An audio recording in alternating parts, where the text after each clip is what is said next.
Okay. So just settle down there. I'm going to be sharing my screen and stuff.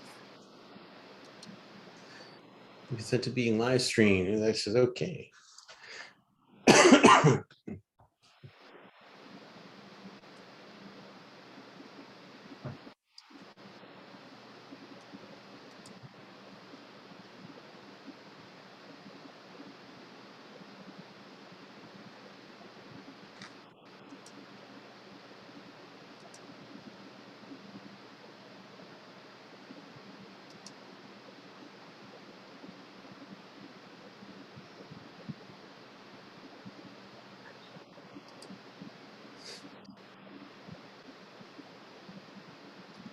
Good evening, people. Good evening. And this is Andy from Andy's Personal Development. We are in the breakout room, and our special guest on this program is none other than Mr. David Lewis. Mr. David Lewis is known as the Rogue Life Insurance Agent Expert, and there are many reasons why he is called by that name, and we'll give him an opportunity very shortly to express himself and to tell you why he is called the Rogue Life Insurance Agent Expert. He has a legacy in the insurance industry and is a young man with a whole lot of heart and great potential. A very interesting and intriguing story of how he got into the industry. He's associated with Finance Global. Podcast is Greed is Good, and also Money Genics. So I present to you on the breakout room this evening none other than Mr. David Lewis. How are you, David? I'm doing good. How are you doing, Andy? I'm doing fine. I'm doing fine. Thank you for having me on. Yeah, thank you for being here, my friend. This is indeed a wonderful time, and I'm very happy to have you on at this time. So, tell me something, David. Yeah. What got you involved in the insurance industry? What it is that was the driving force that got you involved in the insurance industry? Wow. That's a long story. How long we got? So, you're the man in the spotlight, bro. You just how long you need. Yeah. So I think the seeds for that probably started years and years ago. One of the first jobs that I ever had, I worked for a large international corporation that was made a lot of different kind of glass products, and there's at the time that I was working with them, they had just developed this was when fiber optics was new. Yeah. And they were developing this very high-tech fiber optics system, and it was gonna be kind of the next best thing, and the next big thing in telecommunications. And so a lot of my coworkers, and I was very, very young at this time. I was 20. I think I had just turned 21 when I started working for them, and a lot of my coworkers were at least 10 years older than me. There were some other young guys in there, but a lot of them were a lot older than me. And they sort of had, at least I thought they had, a lot more knowledge about how to, save money and stuff like that, because they would talk a lot about putting money in their 401k plan. And the company pushed it. I mean, the company actually did push it, because you could buy stock in the company, and they had some sort of special plan that at the time I knew nothing about. And so I was just talking to my friends about it, like, yeah, everybody's like buying stock and they're getting rich, and everybody's talking about how they're making money. And oh my God, look at my 401k is awesome. And it was something that they would occasionally talk about kind of on lunch break and stuff like that. And the older people that were getting closer to retirement, they were really happy about it, because it was just a great time. The economy was booming. This was in the late 90s. So if in the United States in 1999, 1998, 1999. That was the run up in the tech boom, you know, and everybody loved the stock market. And they, you know, then there was the, you know, the crash. And I can remember sitting, a lot of us got laid off, and, you know, we lost our job. And I can remember going out to a restaurant with a couple of my coworkers and sitting across, we got in the booth and we're sitting down and, you know, we're drinking drinks and, you know, just sort of trying to figure out what just happened here, you know? And because it was almost like we came in one day. It was like coming, you know, maybe it was like a Monday or something. I don't know the exact day, but maybe it was, you could come in one day and the boss says, okay, we got a meeting, and they just call you into this room and they just start reading off your number, right? Because you had a union number and everything. Okay, everybody with this union number, see ya, you're gone. Wow. Right. Yeah. And it's that's they just call you in a room, they sit you down, they say, okay, from this number to this number, we're sorry, we gotta let you go.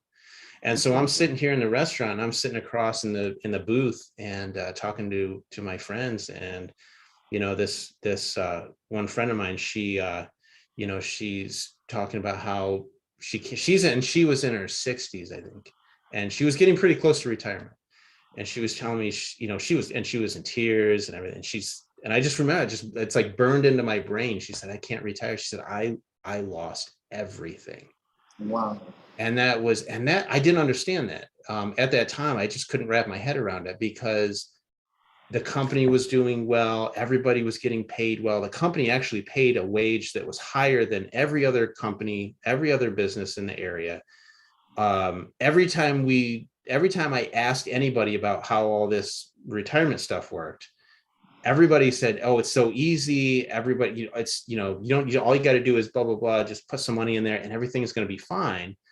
And so to hear people talk within weeks, have people talk about how their entire life was ruined, I thought, this is scary. First of all, that could happen, you know, like my life could be ruined in a matter of weeks or months. I'm not sure I want to do this, you know, and then of course the aftermath, you know. So I think that planted the seed for wanting to know more about how all the stock market worked and all that stuff, because I didn't want to be on the receiving end of that. And I didn't have, you know, I didn't really get in a lot, you know, when you're in your early 20s, you're not worried that much about retirement, but people are always constantly, when you're surrounded with people who are in their 40s and 50s and 60s, and they're talking about it, you know. So you get the information from them on your lunch break, and, you know, and at the time we were working 12-hour shifts. So you spent a lot of time with your coworkers. And so, but I knew that at some point I was going to have to start doing that stuff myself. And I did not want to be on the receiving end. And I've never forgotten that lady. I've never forgotten her, and the look on her face, and I think it was just burned into my brain, you know. Wow. Yeah. Wow. I mean, a person's whole life was destroyed. I mean, you can imagine like working 20, 30, 40 years and then turning, and all of a sudden within months, it's gone. I just couldn't understand that at that time. I just couldn't fathom how that could happen. Right. And yeah, so that was kind of the beginning. That was kind of the seed, I think, that got planted. And then years later, you know, a large financial firm approached me and asked me if I wanted to come and try out, like basically like an audition. You know, we're not sure we're really interested in you, but you're welcome to come down and do an interview, that kind of thing. And I went down, they had me take a couple of tests. You know, they sit you in a room and they're like, here, take this test, and they score it. It's some sort of personality and psych test. And they came back and they said, you know, I didn't get a call for, I think, 2 weeks or something. And then they called me back and said, we want you to come back in. I thought, great, I did awesome. This is, you know, they called me and sat me down, and the guy sat me down and said, well, I'll be honest with you, your test results are horrible. you don't have the psych profile to do this, you know. But he said there was one area that you scored really well in, and that was creativity, and it was off the charts, and we want you to come and consider working with us. And I was like, okay. So basically they were telling me I was not cut out to be a salesperson. I couldn't do a lot of the sales type stuff, but they wanted me because of some other reason. At the time I said, this is super fascinating. It was a slow momentum. I was, you know, building up to this. So I took the job. And at that job, you know, I probably made every mistake you could make. Like I felt like I wasn't really doing anything right, you know, and my boss was letting me know that I wasn't really doing everything right. And so there was one night where he finally pulled me aside. He said, look, you're going to go out on a meeting with me. We're going to go out to see some clients. You have to learn this. I hired you. We put all this money into training you. You have to get this. So I was like, all right, you know, might as well. So he took me along, and we went out to one of his clients it was one of his clients, and he had been doing this for 30 or 40 years or something like that. Yeah. And he was like the big boss. Like he ran the whole office, you know? And so we went out, and he had this, I don't know, it was like a manual. I mean, it was almost like a thick, if anyone can remember telephones, you know, telephone books, when you know, and the old rotary phones, and you used to come with the telephone books. And yeah, he had one of these telephone book size manuscripts with him. And we brought it out to it was a nice couple. He delivered this thing, and then they handed him a check, and he's like, all right, let's go. And we walked out, and I said, what did we do? And he said, well, we just delivered a financial plan to them. And he said, it's, and I said, what's the check for? And he showed me the check, and it was for, I think it was for about $3,000. Wow. And he said, yeah. And he said, and that's what you do. He said, I want you to be able to do that. I said, well, what is it? Like, what did we do? I said, that was a really thick plan that you just handed. Do they actually read all that? And he looked at me, and I never forget his response. He looked at me, and he said, I have no idea. So you can see, like, there's just things that just don't add up to me, right? There's a lot of things that don't add up to me at this point. So, and we got back to the office, and by this time it was after the office was basically closed, but he was still talking to me, and we were talking like inside baseball stuff. And we got back to the office, and he's, you know, and because he's really trying to help me out, and I'm just not doing very well. I'm not a company man. I'm not towing the company line. I'm, you know, and so I get in there, and he starts talking to me about, you know, the types of things that go into the financial plan that he just did for these people. Yeah. And I said, you recommended mutual funds, you recommended this and that, and then also, and I said, that sounds like a lot. Like, I'm still young and I still don't get all of this stuff. I said, do you do any, and I don't want to offend you or anything, but I mean, do you do all this stuff yourself? And he said, well, he said, you know, I invest in the company's 401k. Ooh. He said, but most of my money, probably 75, 80% of all of my savings, he said, I put into whole life insurance. Okay. And I looked at it, and I said, whole life insurance. They said, I mean, I'm familiar with the company's whole life product, but nobody talks about this, right? Nobody talks about, we've got stockbrokers that work in the office. We got investment advisors. We do have insurance agents. And that's where I started, was insurance agent and a registered representative to sell investments.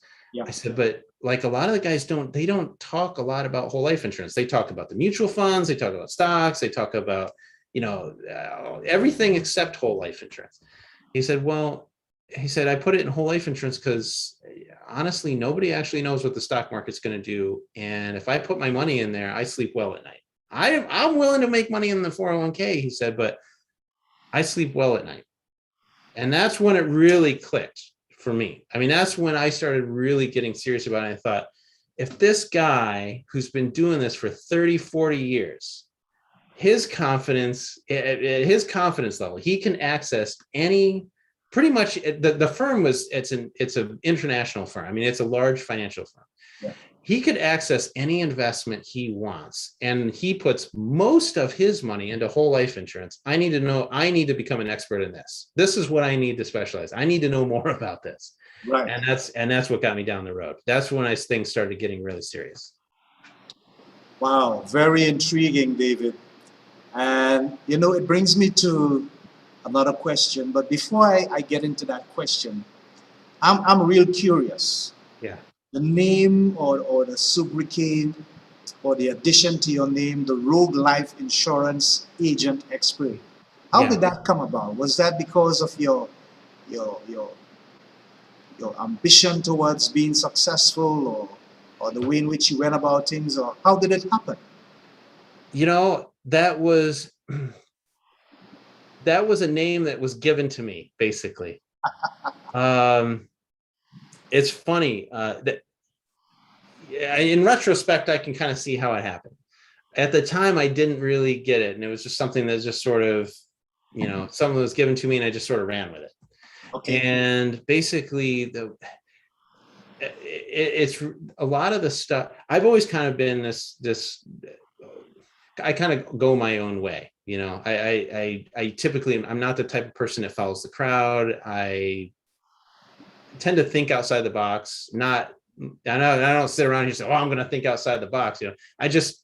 There's certain things that just never occur to me. Like following the crowd usually just never occurs to me. I'm always trying to think about, how would I want to do? Like, how would I want to solve a certain problem? And usually I end up coming up with solutions. And if I share them with somebody, I don't always share them with somebody, but when I do, they're like, I didn't know that you could, I just do it this other way, and I'm thinking, oh, is that the way most people do it? And I just never occurs to me to do it that way. So when I first met my wife, there were certain things about her, that just really appealed to me. And one of those things was that I just got this sense, I got this impression that she was a born rebel. Like she just was, she was counterculture. She was against the grain. And I was like, I'm going to marry that woman. And yeah. And so she, but it was the funny thing is that, it took me a really long time to see this, was that I think that when you find, people talk about finding their soulmate. And I think when you find your soulmate, I think when you find a soulmate, you find someone, it's like looking into a mirror. And you're really sort of looking at a reflection of yourself. And it dawned on me one day, she said, we were talking about something, and she said, you're always kind of teasing me and kind of make fun of me about how I'm this born rebel. She's like, you're the one that's always going rogue. And that's where it started. And I said, I'm not going to argue with that. I guess that is. I guess I'm, and then it just sort of evolved from there, and it just became the Rogue Life Insurance Agent. Okay. The way that I run my business, type of advice, the principles that I teach clients are, I tell people I don't do financial planning. I'm not a financial planner. Because I don't do the financial planning process. I don't, in my personal opinion, I'm not telling other people what to do, but in my personal opinion, I just don't think it's a good idea. I don't follow those principles, and it is, in a sense, it is sort of going rogue, in a sense that I'm going against all the mainstream, popular financial advice and wisdom, and and I'm not saying it's necessarily the right way or the best way, but all of my clients are happy with it. And so that's what matters, I guess. It works for you. Yeah. Yeah, so coming out of the first response that you gave, I get that it was like a sort of soul-searching moment for you. Yeah. And the reality of that situation that caused you to think, like you said, outside of the box. But the question I want to ask is, why do some successful investors and asset managers, which we are familiar with down here, Yeah. buy whole life insurance for themselves or even recommend it to others? What is the key to that? You say, why don't they, or Why do they? why do asset managers Yeah. recommend it? Yeah. Well, a lot of them don't. Mm-hmm. I mean, so there are you see sort of a select few who do, and there's a lot of criticism about whole life insurance. And you see a lot. I mean, if you get on the internet and you start searching around a lot, you start searching for whole life insurance, you see that there's a lot of investment advisors, a lot of financial planners. They have a lot of very negative things to say about it. But then you see every once in a while, you're going to run into these very strange anomalies. Like, for example, I just recently I was reading an interview with Michael Milken. And if people know who Michael Milken is, he's one of the most famous bond investors who's ever lived. In the 1980s, I think his income was something like $500 million. Okay. That was his income, not his net worth. That was his income. And that was in the 80s, right? This guy knows bonds. He knows bond investments. He's an expert investor. In this interview, he was talking to the CEO of one of the largest mutual life insurance companies in the United States.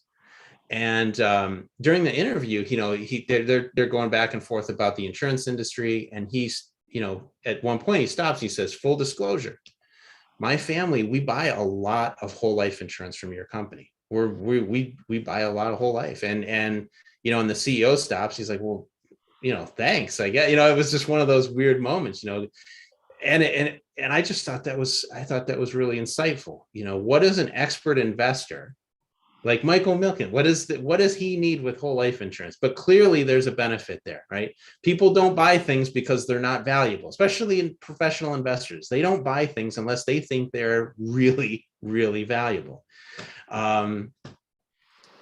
There was another somewhat famous case of or another interview that I was reading about. I think it was the investment analyst or one of the analysts at Charles Schwab. It was the same deal. She was asked about, where do you put your money? And she says, we have a good chunk of it in whole life insurance. Why? The financial security, the hedge against something going wrong. If something goes, I could be 75% sure that my financial plan is going to go right. On a 25% chance, if it's wrong, if something goes wrong, I don't want to be caught, losing money that I can't afford to lose. Right. And that's what the whole life insurance, by definition, protects you against those losses. So, and every once in a while, you'll see an asset manager, fund manager, and sometimes they will recommend it. A lot of times, what you find is the mainstream financial gurus, the self-proclaimed financial gurus, the experts, a lot of times they don't, and they'll openly rail against it. But Okay. you'll find people you'll find that it's the quiet types. So the people that you just haven't, they're big names. The names, they're household names. But they're the ones, if they give an interview, if they talk about it at all, and then somebody asks them, you'll find out, they buy whole life. CEOs of major corporations, household corporations like General Electric, I think they, they're buying, you see the list and how much life insurance they buy. And it's some of it is public, some of it is required because of certain public disclosure, regulations and stuff. But you'll just find it. Why does this person have a, $10 million or $50 million policy or whatever? They don't buy things because they're not valuable. People buy it because it's highly valuable. Right. So. Wow. Yeah, David, looking at your information, it says that over the past 15 years, you've helped develop educational and marketing content for large financial firms like Allstate, Mm-hmm. New York Life, State Farm, AM Trust, and JG Wentworth. Mm-hmm. But I'm also interested in the fact that you do some work with the California State University. Yeah. You teach essays on human life value and life insurance as part of this expository writing and reading course. What is the dichotomy, I suppose, between dealing with these large corporations and a public schools service like the University of California? Yeah, so that's really interesting. So the university approached me, and they had this they had this course that they were trying to work out. And, they asked me if they could use my material on life insurance. And specifically, they wanted to use some stuff that I had written about a concept in the insurance industry called human life value. Yeah. And so I said, we kind of went back and forth. And, when you get an email from the chancellor's office of a large state university, at first I thought it was a spam email, right? Nah, they're not, they're not contacting me. Come on, they're not contacting me. And then I got talking back and forth, and yeah, they did. So, right. And they decided, she had said that we're putting together a course. We'd like to use some material. And you have to go through certain approval process and give them an okay to do that. With large firms, the content stuff that I've done with large firms is a lot of it's been kind of through the back door kind of thing. They wanted help developing client educational material or marketing content, and it needed to be, somebody that knew the insurance business and knew how the products worked and stuff like that. So with them, it's a whole different story. Like they are, I don't want to say that financial firms aren't interested in quality or paying a good price for things, but with an educational institution, their focus is obviously on education, right? And anytime you can do something with an educational institution and the quality of the material is good, I think that you do have, now there's a lot of problems with colleges that, I don't want to go into in this podcast, but I think if you've got a good teacher and they're willing to, and that is the focus. And, when you're talking about a college, presumably that they're interested primarily in education. Yeah. I like that work. I like being able to do stuff like that, as long as I know that my material is going to be used for that purpose. And it's going to be, it's going to be basically that it's going to be used for good and not for evil. I like the idea of being able to influence and educate young minds. Right. Because I want those ideas. I mean, a big part of what I do, yes, I run a business. I'm an insurance agent, so I sell life insurance. I do custom life insurance plans and stuff like that. And that's the business side. A big part of that, though, is spreading ideas. And there's a certain ideas that I want to be able to spread and to do, whatever I can do to influence the culture to yes. To whatever degree that I can. And so when you're working with an educational institution, that's what you're doing. When you're working with corporations and firms, it's a lot of it is you're working, you're pushing out content and helping them, usually in a marketing sense.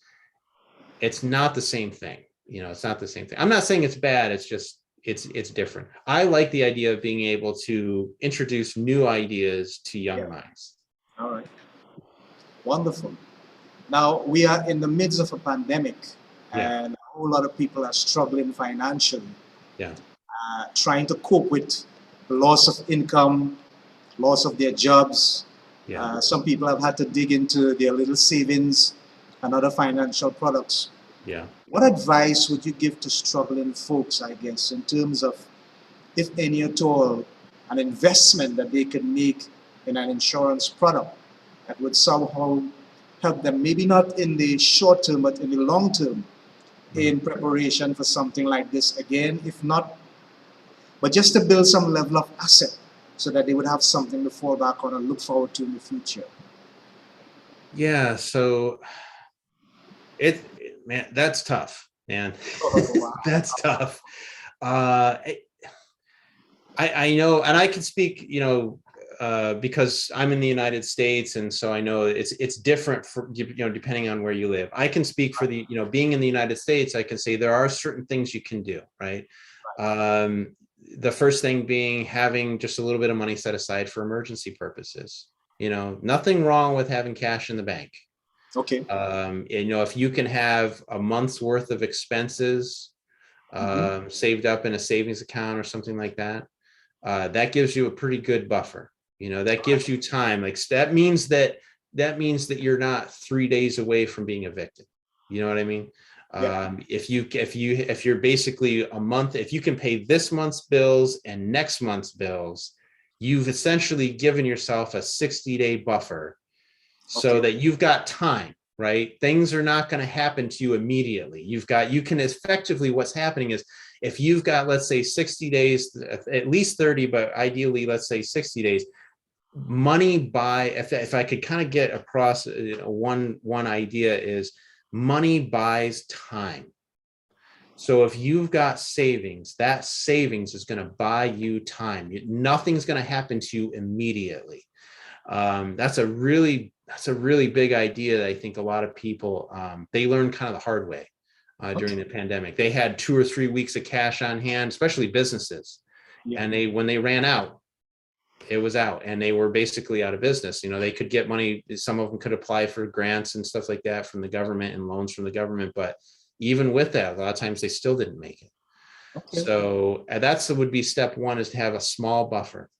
All right. And then, for people who live in the US, whole life insurance, that's one option. And obviously maybe I'm speaking from a certain bias here because I'm in the industry, but whole life insurance is an excellent way to hedge against the just any financial risk, like the financial risk of you not having a job or your business being shuttered for an entire year. I mean, people don't think about that. I've talked to clients about that.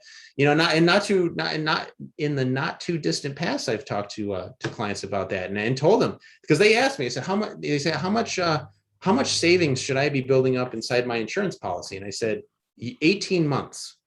Minimum 18 months. And I had some people who were like, that sounds like a lot, right? And I said, look at what happened over the past year, or almost 2 years, right? So 18 months is not out of the, because nobody saw this, right? Nobody would have guessed that we would have been where we are today. If you asked people 5 years ago if this was a possibility, I guarantee you no one would have even seen this coming. But if you had 18 months worth of savings built up and you had insurance against this, it still would have been a surprise, but you would not have been in the financial trouble that some people were in. So having that, and specifically in insurance, because if you look at a lot of the investments that you can make, look at what those investments have done. There was a severe stock market crash in the United States, and that was when people needed money. The market crashed at the wrong time, because people needed it. I mean, that's about when people started being told, we're not going to work, this is going to happen, your business, you're not allowed to operate. So that's when people needed money. And you do not want to cash out your investments when they just went through a 20+% decline. That doesn't help you. Yeah. That doesn't help you at all. Exactly. You want to be able to keep, there's this thing in financial planning that says, if the stock market crashes, just ride it out because it'll come back. And generally speaking, that's true. But what do you do in the meantime? What do you do what do you do when you need money while it's recovering? Yeah. That's what insurance is for. That's what the whole life insurance is for. That's what it does. All right. Great. You mentioned that you are not really into financial planning earlier. Yeah. And I'm thinking, is it something that most business owners don't look into either, in terms of a financial advisor? And if so, what do they do instead? What do they use otherwise? So I think that it depends on the business owner. I've known business owners that do seek out financial planning. I don't know that it helps them. From what I see, I don't know that it helps them, and for a couple of different reasons. And again, this is my own personal opinion.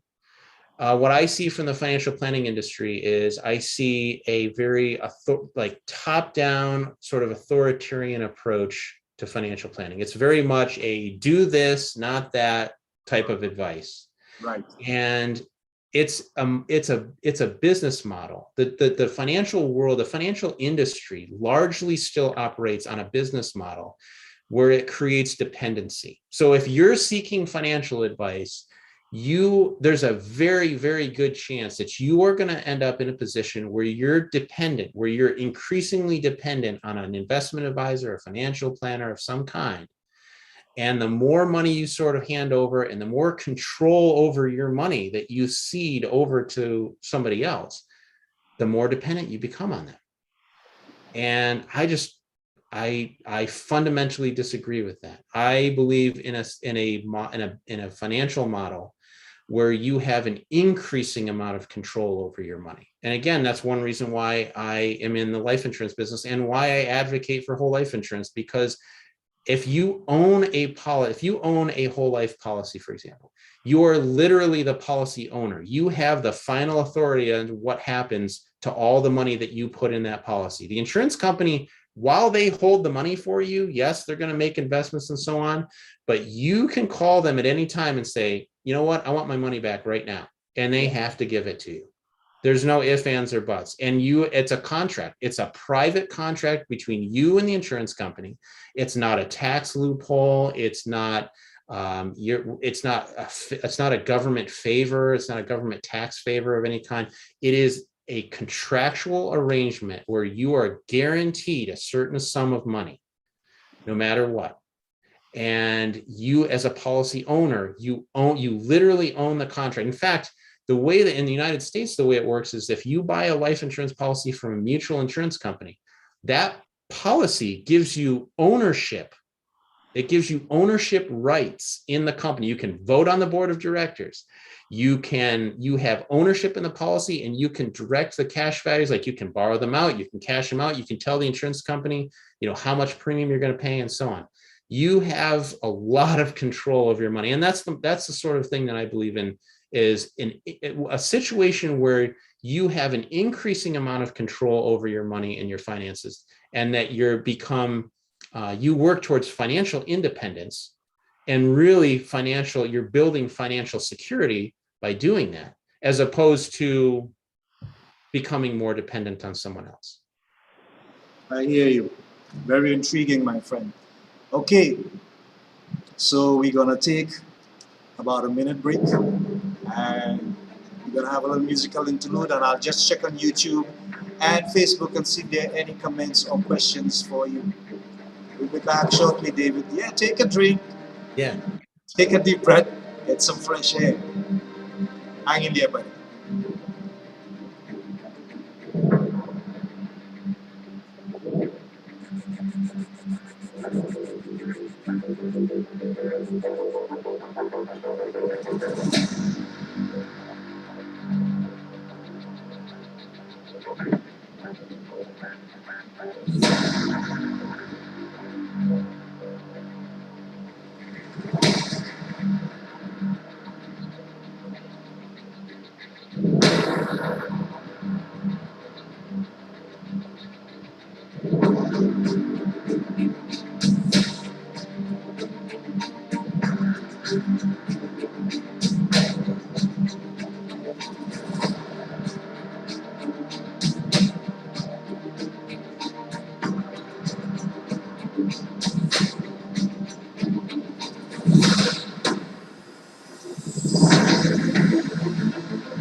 Okay, great. There we are. We are back live, my friend. We are with David Lewis, the Rogue life insurance expert, and we're about to wrap up. I don't have any comments or questions for you right now. So tell me, my friend, where can anyone who's interested in learning more about personal insurance, corporate insurance, any type of insurance, Yeah. these important life lessons in terms of investment in financial products and so on, how they can make contact with you, how they can get your information, your website, your podcast, stuff like that? Yeah, so I think probably the best thing would be just to go to the website. Everything happens through the email list. I run a daily email list, so you can sign up to the daily email list by going to monogenics.com. So that's MONEGENIX.com. If people don't want to be on the email list, that's fine. I also publish articles to the blog. I have a blog that you don't need to sign up for anything. If you don't want to, you can just kind of peruse the blog and read at your leisure. There's a lot of stuff that does not get published to the blog that's only on the daily emails. But if people just want to read the blog, they're free to read that. I can say if people do want to join, once you join the email list, you can download there's a free report called Why Successful Businesses Fail. And I've been told that was sort of a game changer for a lot of people when they read that. It goes into a lot of the psychological and financial and also philosophical reasons why some businesses succeed and why some of them fail, and so if you want that, go ahead and join the email list, and that kind of starts there, and then that kind of gets you access to the Monogenics universe, if so to speak. Yeah, sounds good. Sounds good. Well, David, it has been a pleasure having you here with us, my friend. Yeah, it's been fun. Yeah, very lively and fun chat. Quite intriguing, some stuff from your background and the information you share with the people that you're currently working with. And are there any parting words that you'd like to say to our people at this time? Only that I guess, I guess whatever it is that you do, whatever it is that you do in life, and I know there's a lot of people who, they won't be interested in anything that I have to say. I'm just hoping that whether you love me or hate me, and whether you like what I have to say or not, I hope that at the very least, that you learn something. Okay. And that, my goal is to spread the ideas and to help people just live better lives, and help them build more financial security in their life. Excellent. Thank you very much. Well, there you have it. Our special guest, Mr. David Lewis, the Rogue Life Insurance expert. Please join us on Saturday. This Saturday coming, the 28th of August at 5 p.m. on the Breakout Room. We'll have Mr. Dave Turner. Dave Turner is dealing with the ascendancy of the nation of Israel and its closeness as it is assigned as a special nation to God, and the proof that God exists as a result of the existence of this nation still upon the earth. That's at 5 p.m. our time, right here on the Breakout Room. So for now, we're saying God bless, Godspeed, stay safe, and until we see again.